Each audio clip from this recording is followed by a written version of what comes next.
Hi, my name is Molly Keegan, and I will be your tour guide for today. We are visiting the Francis Scott Key Wing of the Hall of Fame Museum. Our first exhibit is a painting of Key when he was a young boy. Francis Scott Key was born in 1779 on a plantation called Tararua in Frederick, Maryland. He owned many slaves, but he was against slavery. He went to St. John's chain of schools in Annapolis. He graduated as a valedictorian. Our second exhibit is a painting of his mansion in Georgetown. He lived with his big family, his wife, and his many children. He was a lawyer in D.C. and tried many cases in front of the Supreme Court. He was also active in his church. He wrote many hymns for his hymnal.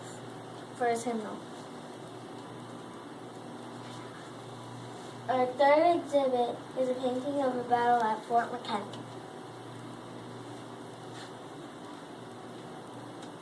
The reason why he was at near Fort McHenry was because his friend was captive on a British ship.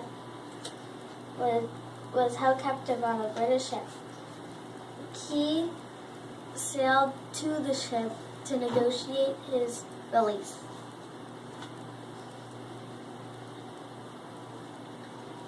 The British let him go, but they didn't let them go to shore immediately.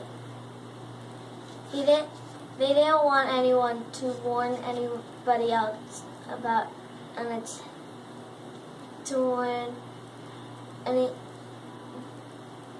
They were planning an attack and they didn't want anybody to warn anybody else about it. Francis Scott Key watched the attack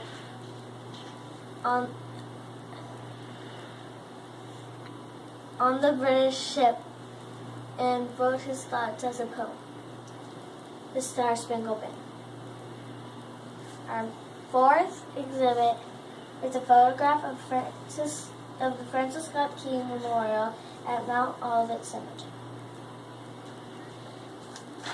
Francis Scott Key died in 1843, and he was buried at Mount Olivet Cemetery in Frederick, Maryland. Francis Scott Key was a successful warrior, a brave fighter for the freedom of slaves, a respected poet, and a wealthy man.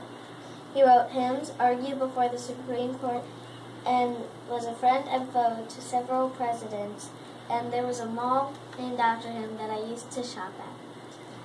But he'll always be remembered as the man who wrote our national anthem. The last two lines are, "O say, does that star-spangled banner yet wave o'er the land of the free and the home of the brave?"